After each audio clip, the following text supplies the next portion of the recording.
안녕하세요. 저희 어머니가 살아계셨다면 여기에 이렇게 사연 보내기 전에 저희 어머니라도 붙잡고 하소연 한번 하고 털어버렸을지도 모르겠네요. 아니, 애초에 어머니가 계셨다면 진작에 어떻게 하는 게 현명한 방법일지 조언이라도 들었을 테고 일이 이 지경까지 오는 일도 없지 않았을까 싶어요. 그렇다고 해서 친정아버지를 원망한다거나 그런 건 아니에요. 결정을 내린 건 다른 사람도 아니고 바로 제 자신이었으니까요. 그저 아버지뿐만 아니라 어머니의 조언도 같이 있었다면 지금에나마 제가 이렇게 사연을 적을 만큼의 일을 겪을 일은 없지 않았을까. 그런 생각과 잘못된 결정을 내린 제 자신에 대한 후회뿐입니다. 친구들 만나서 신세한탄하는 것도 하루 이틀이지 만나서 힘든 소리만 늘어놓는다고 싫어하는데 그냥 제 마음이나마 조금 후련해보고자 이렇게 사연을 보내게 되었고요. 남편은 제가 대학교 다니던 시기에 잠깐 알던 사이였어요. 자주 단둘이는 아니어도 1년에 두어 번 이상은 같이 단체 모임도 하고 그러는 사이였지요. 둘이서는 딱히 각별하지도 그렇다고 서로 싫어하지도 않는 그런 평범한 사이였습니다. 그냥 시시껄렁한 농담이나 인사 정도만 주거니 받거니 하던 그런 사이였죠. 그러다 남편이 군대에 가게 되었고 그동안 저는 학교를 졸업하고 취직까지 하게 되면서 그렇게 자연스럽게 연락이 끊어지게 되었습니다. 그렇게 한 3년 정도의 기간 동안 연락도 서로의 소식도 모르고 지내다가 남편을 다시 재회하는 일이 생기게 되었어요. 대학교 시절 가장 친하게 지냈던 친구가 결혼을 하게 되었거든요. 그리고 그때 남편을 결혼식장에서 다시 재회를 하게 되었어요. 결혼을 하는 그 친구가 그때 당시 같이 자주 모임을 갔던 친구들 중 한 명이었거든요. 호텔에서 올리는 결혼식이었는데 자리가 지정석이었어요. 친구는 친구 나름대로 그때 자주 모여 만나던 사람들을 한 테이블에 묶었고 마침 남편이 제 옆자리에 앉게 되었던 거지요. 말씀드렸다시피 과거의 모임에서 남편과 제가 각별하게 친한 사이도 아니었고 한참 오랜만에 만난 거다 보니 어색하게 그간 어떻게 지냈냐, 취직은 했냐 그 정도 안부 인사 주고받는 거 말고는 아무것도 나눌 말이 없었습니다. 저도 친구 결혼식에 집중을 했다 보니 더더욱이요. 그렇게 결혼식이 마무리가 되었고 결혼하는 친구랑 축하한다 인사 나누고 그러고 집에 돌아갔어요. 그러고 며칠 지나서였나 모르는 번호로 연락이 왔는데 그게 남편이었습니다. 그날 오랜만에 만나서 어떻게 연락처라도 주고받고 하고 싶었는데 제가 너무 일찍 집에 들어가 버려서 물어볼 시간이 없었다고 그래서 친구한테 물어봐서 이렇게 연락을 한 거라고 하대요. 저도 눈치가 없는 사람은 아니다 보니 남편이 제게 관심을 갖고 있다는 것 정도는 눈치챌 수 있었어요. 하지만 그때 당시 제가 다른데 신경 쓸 여력이 없었거든요. 저희 어머니가 그때 많이 아프셨어서 제가 어머니 옆을 지켜야 하는 게 일이었어요. 당시 어머니 간병하겠다고 다니던 회사도 그만두고 프리랜서로 일을 시작했어요. 벌이가 많이 줄기는 했지만 집에서 일하면서 어머니 곁을 지킬 수 있었기 때문입니다. 아무튼 그때는 어머니 곁을 지켜야 한다는 거 말고 다른 일을 할 엄두조차 나지 않던 상황이었어요. 그래서 그랬냐고 말하고 남편한테는 조금 시큰둥하게 대답을 하고 말았습니다.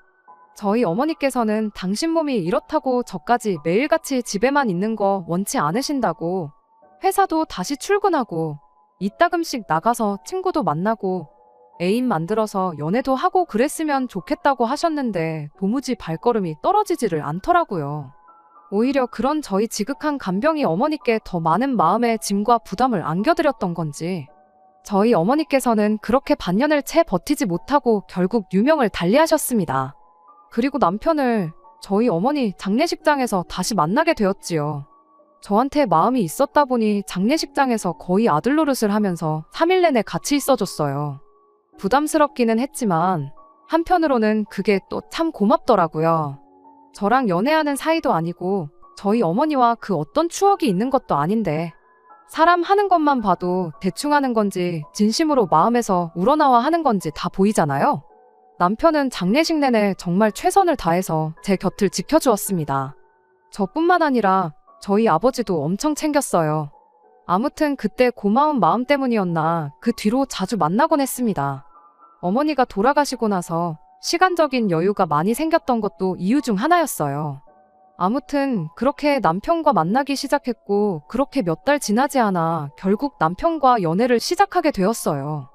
그렇게 2년 정도의 연애를 했는데 남편 사람 자체만 두고 본다면 정말 더할 나위 없이 좋은 사람이었어요. 장례식장에서 저는 물론이고 저희 아버지까지 챙기던 그 모습이 가식이 아니라 진심이었구나 느낄 만큼 항상 한결같이 저한테 잘하는 사람이었습니다. 그것도 모자라서 이따금씩 저희 아버지와도 단둘이 같이 시간을 보내고 했어요. 아버지가 낚시를 좋아하시는데 저는 두고 저희 아버지만 모시고 낚시를 다녀온다던가 일요일 아침에 저희 아버지 모시고 등산을 하러 다녀온다던가 하는 식으로요. 사람 자체만 두고 보자면 더할 나위 없이 좋은 사람이었지만 다만 결혼 상대로 보기엔 아쉬운 부분이 많았습니다. 일단 그 나이 먹도록 아직까지 경제적으로 안정적인 상황이 아니라는 게 가장 마음에 걸렸습니다. 직장 생활을 하고 있긴 했지만 당시 남편은 계약직으로 일을 하고 있었고 연애 시작한 첫 해에는 계약 연장이 되겠네 안 되겠네 하면서 한참 스트레스를 받았던 적도 있었거든요. 게다가 저 또한 프리랜서로 일을 하고 있는데 평균적으로 수입을 계산해보면 회사 다닐 때 비슷하게 벌고 있긴 했지만 그게 고정 수입이 아니고 매달 벌이가 들쑥날쑥했다 보니 적어도 두 사람 중에 하나는 안정적인 직장을 가지고 있어야 하지 않나 그런 생각이었습니다. 결혼 이야기는 남편 입에서 먼저 나왔어요. 정말 뜬금없이 튀어나온 말이라 남편의 청혼에 기쁘다기보단 당황스러움이 먼저 앞섰습니다. 결혼하자는 이야기를 꺼내면서도 자기가 아직 직장도 안정적이지 못하고 모아놓은 돈도 별로 없지만 저 하나만큼은 행복하게 해줄 자신이 있다는 식으로 결혼 이야기를 꺼내왔거든요. 직장이 안정적인 상황이 아니라는 건 이미 알고 있던 사실이었지만 자기가 모아놓은 돈도 별로 없다는 소리를 같이 꺼내니 눈앞이 깜깜해지는 거예요. 억만금을 모아놓았을 거라 기대하지는 않았지만 자기 입으로 별로 없다고 할 만큼 아무 준비도 안 되어 있을 줄은 정말 생각도 못했거든요. 당연히 그런 남편의 청혼에 처음 저는 거절을 했어요. 서로 좋아하는 마음만 가지고 결혼을 하는 사람이 세상 어딘가에 분명히 있을 테지만 나는 그런 부류의 사람이 아니라고요. 어느 정도 안정적인 기반을 갖추고 그때 가서 결혼 이야기를 다시 한번 꺼내달라고 했죠.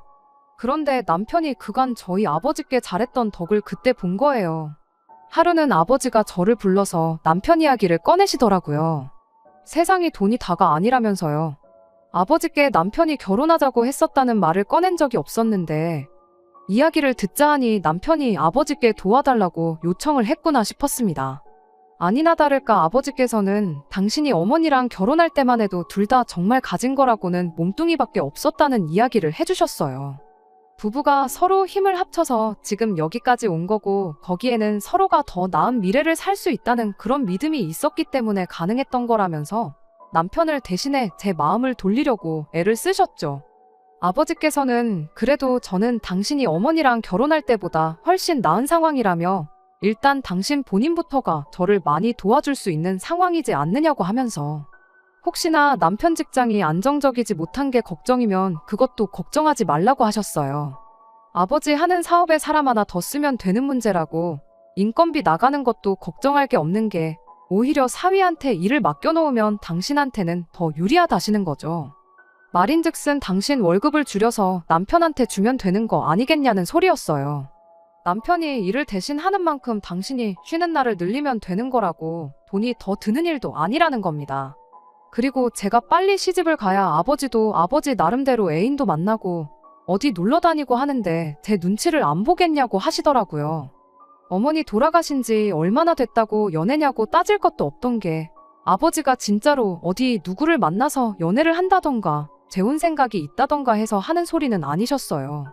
그냥 당신 걱정일랑 하지 말고 좋은 사람 만나는 만큼 빨리 결혼해서 가정을 꾸리라 하는 소리였죠. 아버지 딴에는 남편을 워낙 좋게 보기도 하셨다 보니 충분히 당시 남편을 사윗감으로 점 찍어 놓으셨을 수 있다 생각해요.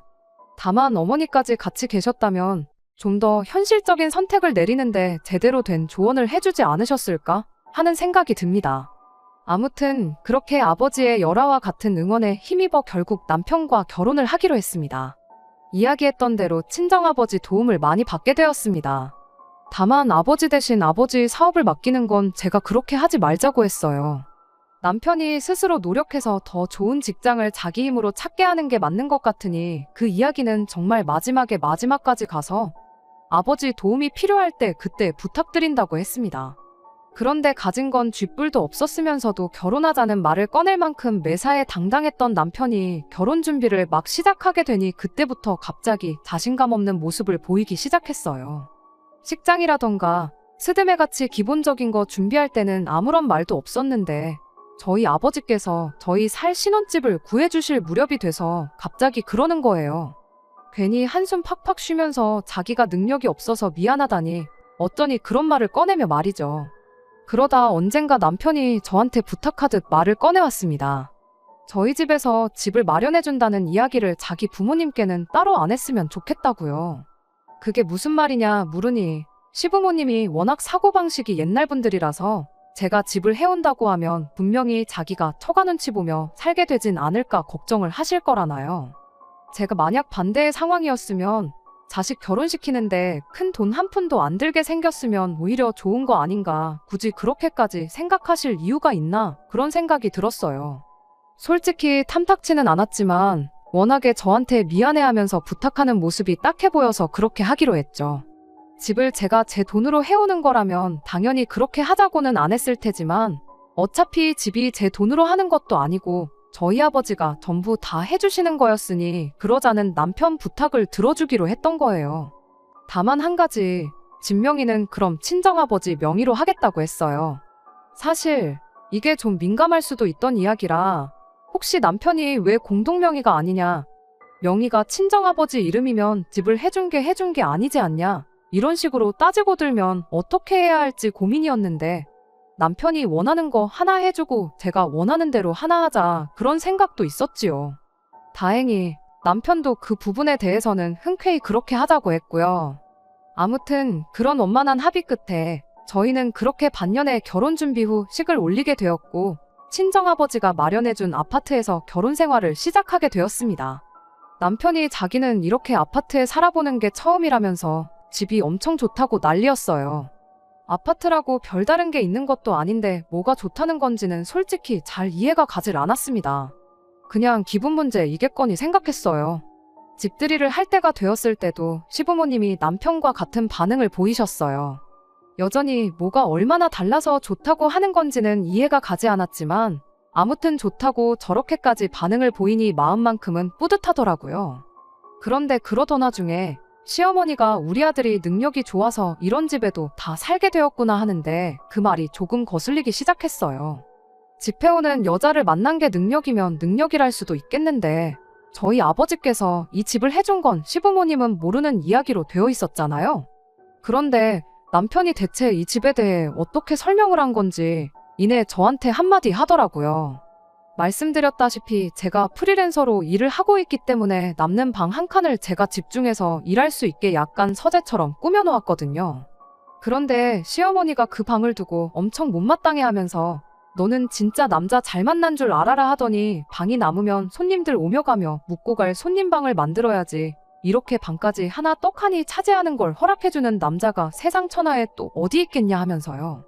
세상에 이건 또 무슨 소리인가 싶었죠.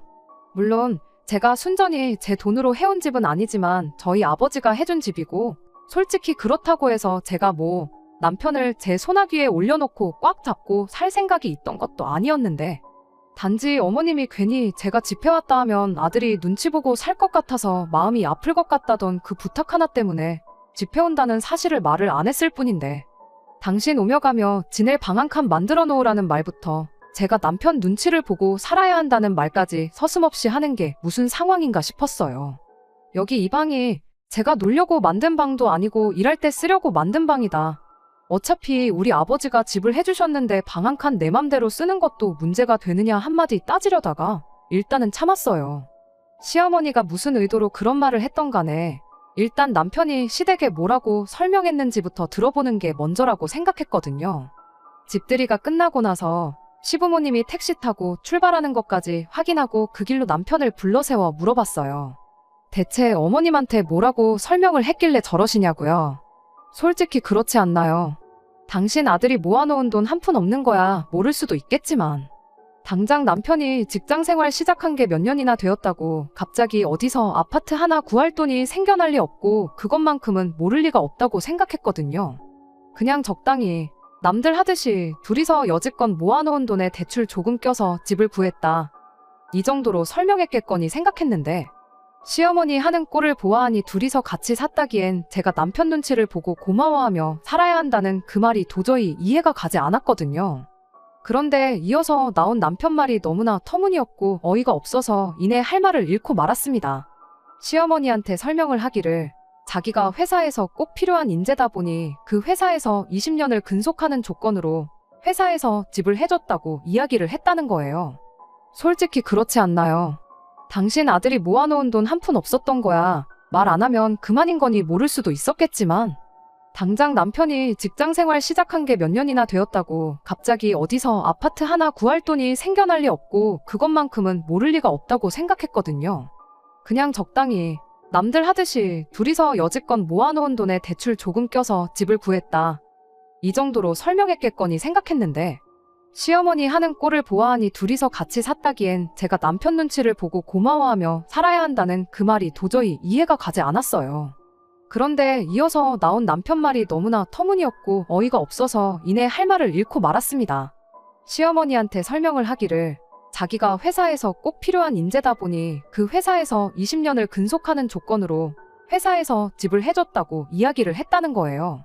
세상에 어느 회사가 직원한테 집 한 채를 사주냐고 시부모님은 그걸 또 믿으신 거냐 물었더니 그렇답니다.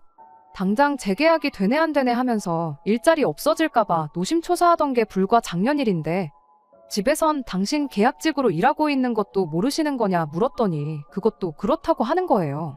계약직이긴 하지만 그래도 남편이 현재 일하고 있는 회사가 우리나라 사람이라면 이름만 들어도 알 만큼 큰 회사이긴 했거든요. 그러니까 한마디로 말하자면 시어머니는 당신 아들이 국내 굴지의 대기업을 다니고 있고 심지어 거기서도 장래를 촉망받는 회사에는 없어서는 안 될 인재 중에 인재라고 알고 있던 거였어요. 그러니 시어머니 입장에서는 당신 잘난 아들 덕에 신혼집도 공짜로 생긴 건데 방 한 칸 시부모를 위해 비워놓아도 모자랄 망정 그 비어있는 방을 자기 개인 용도로 쓰겠다는 며느리가 괘씸했던 거죠. 남편한테 이게 무슨 말도 안 되는 상황이냐고 당신이 내 눈치 처가 눈치 보면서 사는 느낌 안 들게 하고 싶다고 해서 친정아버지가 집을 해줬던 걸 말을 안 했던 건데 지금 당신 이야기만 들으면 내가 시댁 눈치를 보면서 사는 게 당연하게끔 이야기를 해놓은 상황이지 않냐고. 나는 그렇게까지 해서 당신 체면 살려줄 생각도 없고 시어머니 걱정 줄여줄 생각도 없으니 당장에 어머님한테 똑바로 설명을 드리라고 했습니다. 그랬더니 남편이 그럼 자기가 시어머니를 속인 것까지 말해야 되지 않냐며 난색을 표하는 거예요. 당장 내년에 재계약이 될지 안 될지도 모르는 불안정한 상황인 것부터 땡전 한 푼 없이 몸만 와서 처가의 대릴사위 노릇을 하고 있다는 걸 알리면 분명히 어머니가 뒷목 잡고 쓰러지실 거라는 겁니다. 남편한테 그렇다고 그게 내가 어머님한테 하대받아야 할 이유가 되지는 않는다고. 그리고 거짓말을 내가 시켰냐. 누가 시키지도 않았는데 당신이 혼자서 한 거 아니냐고. 그런 건 내 알 바 아니고 당장 시어머니한테 제대로 설명드리라고 했어요. 결국 남편은 한숨을 땅이 꺼져라 내쉬며 제게 알겠다고 그렇게 하겠다고 대답했지요. 그렇게 다시 집으로 들어가고 있는데 남편이 걸음을 천천히 걸으며 제 뒤로 쓱 빠지는데 보아하니 시어머니한테 전화를 하려는 듯 싶었습니다. 거짓말한 것도 있고 하니 시어머니한테 그 이야기 전하면서 오고 갈 대화를 제가 듣게 하기 남사스러워서 저러는구나 싶어서 나름 배려해준답시고 저는 오히려 걸음을 빨리 해서 집으로 먼저 들어왔어요. 남편은 한 15분 정도 있다가 집에 들어왔고요. 표정이 살짝 안 좋은 걸 보니 다 이야기했구나 싶어서 그냥 거기까지만 하고 말았습니다. 남편 자존심 문제도 있고 할 테니 저도 굳이 치사하게 확인까지는 하지 않으려고 했던 거예요. 실제로 그날 이후로 한동안 시댁에서 그 어떤 연락도 오지 않았고 그 어떤 왕래조차 없었습니다. 저는 그 또한 시어머니가 남편과 비슷한 이유로 저희와 일부러 연락을 피하고 근처에도 안 오시는 거라 그렇게 생각했지요. 시간 지나면 그냥 아무 일도 없었던 척 지내겠거니 싶었고 딱히 제가 나서서 저는 괜찮으니 불편해하실 필요 없다고 말할 이유도 없다 생각했어요. 시어머니하고 안 보고 지낸다고 해서 제가 손해보는 것도 딱히 없어서 그냥 그러려니 하고 말았습니다. 그런데 그런 식으로 한 3, 4개월쯤 지났을 때였나 난데없이 시어머니가 저희 집에 쳐들어왔어요. 연락도 없이 찾아와서는 주차장이니까 얼른 내려와 보라고 무거워 죽겠다고 혼자 이거 다 못 들고 간다고 난리법석을 떨면서요. 저는 무겁다길래 뭐 반찬거리라도 잔뜩 해가지고 오셨나 생각했고 아무 생각 없이 그냥 주차장으로 내려갔어요. 시어머니가 제가 들고 갈 건 뒷좌석에 실려 있으니까 알아서 꺼내오라셨는데 뒷문을 열어보니 다른 게 아니고 커다란 이불 보자기가 하나 있더라고요. 그때까지만 해도 뭐 어디서 쓰던 걸 가져오셨나 그렇게 생각했어요. 그래서 시어머니한테 저희 이불 많다고 이런 거 안 주셔도 된다고 한마디 했죠. 그랬더니 시어머니가 얘가 지금 뭔 소리를 하고 있나 하는 표정으로 저를 쳐다보더니 누가 네 준다고 했냐고. 이건 내가 쓰려고 가져온 요라고 대답을 하더라고요. 어머님이 쓰실 요라니 그게 저희 집에 왜 필요하냐고 제가 되물었죠. 그랬더니 요를 왜 가지고 왔겠냐고 맨바닥에서 잘 수 없으니 가져온 거 아니겠냐고 대답을 하는데 이게 무슨 소리인가 싶었죠. 저희 집에서 주무시고 가시려고 그러시냐, 뭐 가까운데 약속이라도 있으신 거냐 물었는데 시어머니가 저한테 말하길 우리 아들 얼굴 봐서 참고 있었는데 보자 하니까 안 되겠어서 온 거라고. 아주 며느리가 시어머니를 개똥으로 아는 것 같아서 며느리 도리가 뭔지 가르쳐 주려고 온 거랍니다. 요를 가져온 이유도 한동안 저희 집에서 먹고 자고 할 생각이라면서요. 며느리 도리를 가르쳐 주신다니 그건 무슨 말이냐 물었더니 어련히 잘 지내겠거니 생각해서 가만 냅뒀는데 어떻게 며느리라는 애가 시어머니한테 안부 전화 한 통 없고 그럴 수가 있냐시더군요. 그때 딱 무슨 상황인지 감이 오더라고요. 남편이 시어머니한테 또 설명을 안 했다는 걸 말입니다. 시어머니는 다짜고짜 당신 할 말만 끝내고 혼자 엘리베이터 타고 올라갔고요. 이 상황을 어찌해야 하나 혼자 생각하다가 그냥 시어머니가 가지고 온 요는 이불 보자기째로 어머님 차 트렁크 위에 올려놓고 그 길로 저도 집으로 따라 올라갔습니다. 아니나 다를까 제가 빈손으로 집에 들어온 걸 본 시어머니가 이불은 어쩌고 몸만 들어왔냐길래 어머님 차 트렁크 위에 올려놨다고 말하고 남편이 진작에 했어야 할 집에 관한 이야기를 꺼냈어요. 시어머니는 제 말은 들리지도 않는지 이불 걱정부터 하시더군요. 그래서 걱정 말라고 주차장에 카메라가 몇 대고 주차되어 있는 차의 블랙박스도 한두 개가 아니지 않냐. 그리고 요즘 누가 욕 깔고 자냐고. 없어질 걱정은 하실 필요도 없다고 시어머니 말을 잘랐어요. 만에 하나 진짜 누가 가져가서 못 찾으면 제가 더 좋은 걸로 사드리겠다고 했죠. 그리고 제가 하려던 이야기를 마저 꺼냈습니다. 어머님이 아들 처가살이 하는 느낌 받게 하기 싫어서 남편이 비밀로 해달라고 해서 말을 안 했던 건데 이 집에 어머님 아들 돈은 땡전 한 푼 들어간 거 없고 사실 친정아버지가 대출 하나 없이 오롯이 아버지 돈으로 해주신 집이라고요. 맞벌이 하면서 저도 돈 벌고 있고 월급이나마 남편이 저보다 돈 10만 원 정도 더 벌어오긴 하는데 그 돈 10만 원 더 벌어온다고 제가 특별히 호강하는 것도 없다고 한마디 했습니다. 그리고 앞으로 몇 달 뒤에 남편이 계약기간 만료돼서 재계약을 못하면 그나마 돈 10만 원 벌어오는 것도 끝날 수도 있다고. 그러니 제가 남편 덕 보고 산다는 말은 그만 해주셨으면 좋겠다고 했습니다. 그리고 남편이 왜 이 사실을 숨겼는지 이유는 저도 모르겠으니 정 궁금하시면 어머님 아들한테 직접 물어보시라 하고 말았어요. 시어머니는 끝까지 저보고 거짓말하지 말라며 제 말을 믿지 않으셨지요. 뭐 그건 어머니로서 남의 집 자식인 며느리보다 자기 자식 말을 믿는 게 당연하다고 생각한다고. 다만 제 말이 진실일 경우에는 어머님 말 맞다나 제가 남편 덕을 보는 게 아니고 남편이 제 덕을 보고 호강하고 사는 건데 어머님을 위해 방 한 칸 비워놓을 이유도 없고 며느리 도리를 다 해야 할 이유도 없는 거 아니겠냐 한마디 했습니다. 아들 보고 싶어 오시는데 우리 집에 못 오게 할 생각은 없다고. 아무 때고 오셔도 저는 크게 상관없지만 다만 미리 연락은 해주시면 좋겠다 했어요. 그리고 저도 집에서 노는 게 아니고 일을 해야 하니 되도록 주중은 피해주시고 주말이나 빨간 날에만 와주시면 좋겠다고요. 이렇게 말했는데도 불구하고 시어머니는 끝까지 제 말을 안 믿는 눈치였어요. 제가 뭐하러 들통날 거짓말을 하겠냐고. 정 못 믿으시겠으면 그냥 이 길로 등기부등본이라도 한번 뽑아보시라고 했어요. 집이 누구 이름으로 되어 있는지 직접 두 눈으로 확인하시면 되는 거 아니겠냐고요. 시어머니는 바득바득 이를 갈다가 아무 말도 하지 않고 그 길로 혼자 집을 나가버리셨어요. 다시 따로 연락은 없던 걸 보니 트렁크 위에 올려둔 이불 보자기는 아무도 손을 안 댔나 보구나 그러고 말았죠. 그런데 한 2시간쯤 있다가 남편이 집에 들어오더라고요. 퇴근 시간이 몇 시간이나 더 남았는데 온 걸 보니 시어머니한테 연락받고 허겁지겁 반차 내고 집에 돌아왔구나 싶었죠. 집에 들어오자마자 저를 원망하는 목소리로 왜 그랬냐며 따지기 시작했어요. 그런 식으로 일하다 말고 퇴근했다가 괜히 회사에 미운 털 박혀서 계약 연장할 때 지장 있으면 어떡하느냐 따져묻기도 싫었고 그냥 남편한테 왜 시어머니한테 진실을 알리지 않았던 건지나 말해달라고 했습니다. 그랬더니 남편이 자기가 알아서 해결할 생각이었는데 제가 다 수포로 만들었다고 하면서 시어머니한테 말하기 전에 자기한테 전화나 한 통 줬으면 좀 좋냐고 자꾸 저 혼자 잘못한 것처럼 말하길래 대체 무슨 계획이 있었는지 드러나 보자고 한번 말해보라고 대답했습니다. 남편 계획은 딱 이렇게 1년만 버틸 생각이었었답니다. 버틴다는 게 무슨 소리냐 물었더니 자기가 재계약을 해야 할 시점에 그때 가서 자기가 회사랑 뜻이 안 맞는 것 같아서 회사를 자기 발로 그만둔 것처럼 말을 할 생각이었다는 거예요.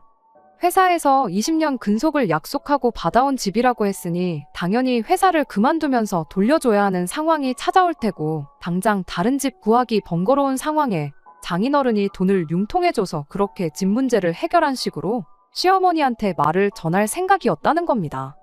그렇게 되면 시댁에 자기가 대기업 정직원이라고 말했던 것도 자연스럽게 해명할 수 있고 집 문제도 제가 원하는 대로 저희 집에서 해왔다고 설명할 수 있으니 그게 최선의 방법이었다는 겁니다.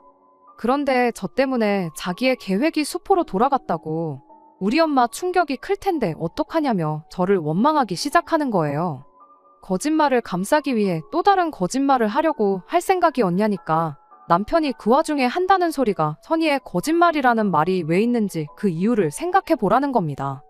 반년하고 조금만 더 기다렸으면 모든 게 원만하게 해결되는 건데 제가 다 망쳐놓았다며 어떻게 할 거냐고 따지고 드는 거 아니겠나요?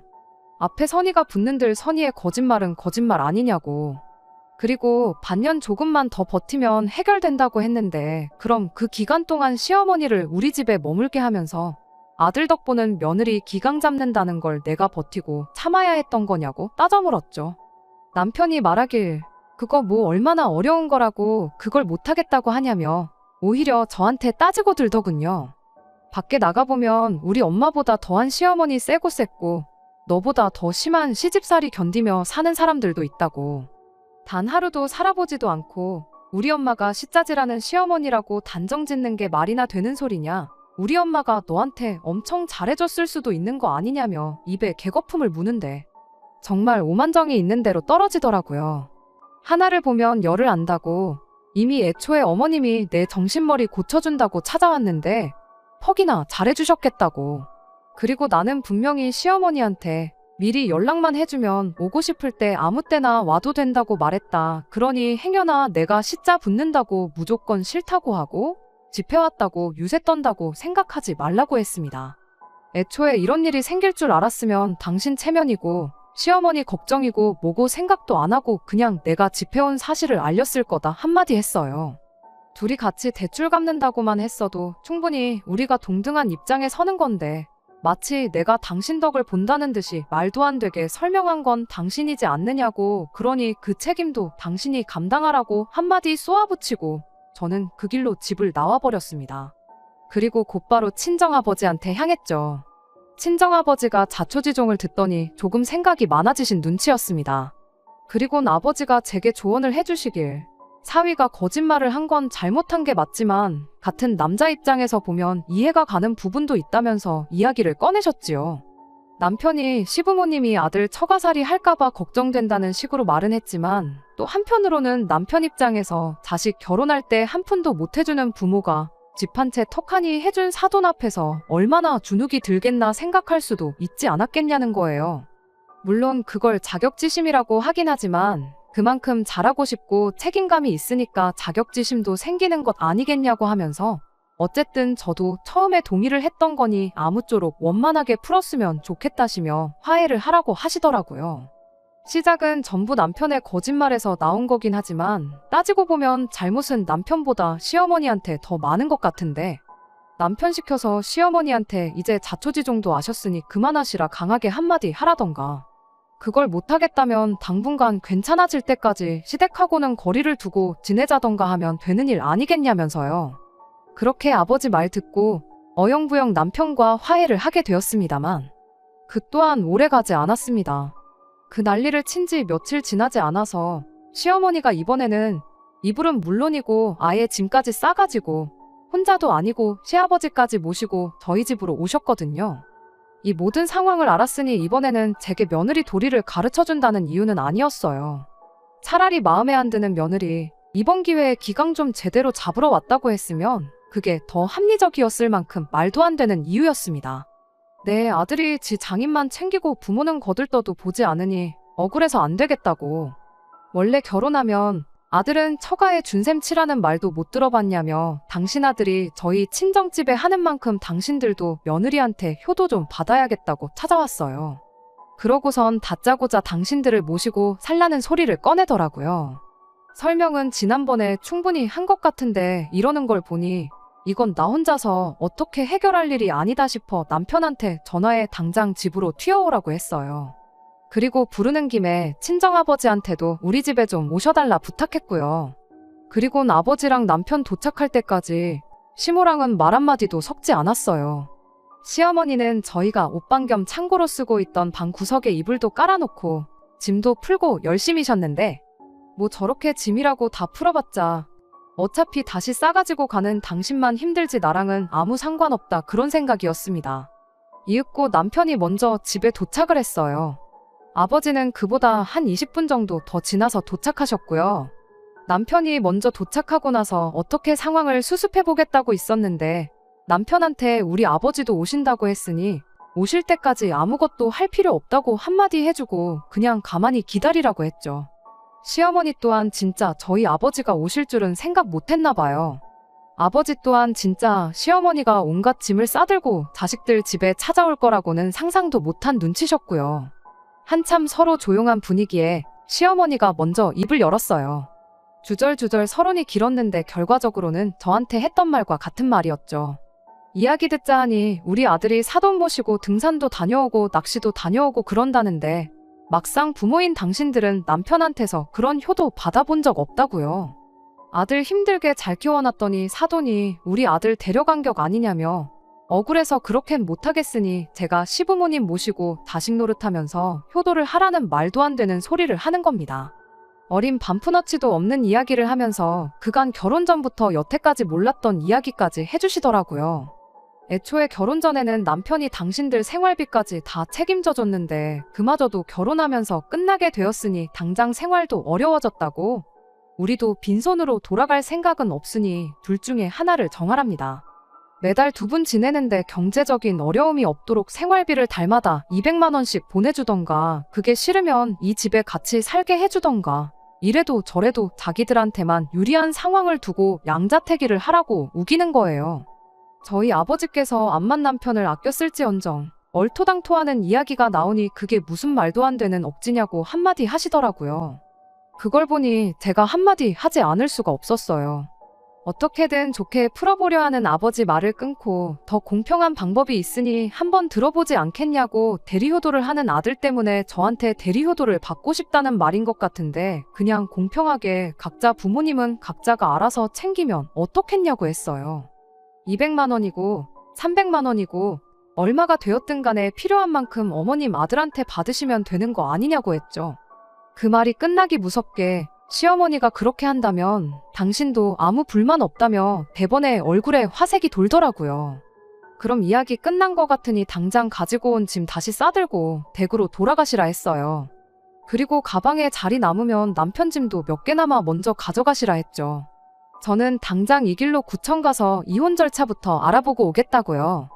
제 입에서 이혼 이야기가 나오니 시부모님 표정이 순식간에 돌변하는 건 물론이고 남편까지 이혼이라니 갑자기 그건 무슨 소리냐고 묻길래 방금 대리효도 받지 말고 각자 자식들한테 효도받기로 이야기 끝나지 않았냐고. 그냥 이혼해서 나는 예전처럼 내 스스로 아버지 챙길 테니 당신도 나 만나기 전처럼 당신 부모님 챙기고 생활비도 내드리고 그러면 간단히 해결될 문제 아니냐고 한마디 해줬습니다. 그리고 시어머니한테도 한마디 더 했어요. 이렇게까지 할 생각이었다면 당연히 아들 이혼시킬 각오 하고 오신 거 아니냐고. 나는 당신들을 내 부모처럼 여기고 효도할 생각도 없고 그렇다고 거의 한 사람분 월급에 준하는 돈을 효도라는 이름으로 내드릴 생각도 없다고요.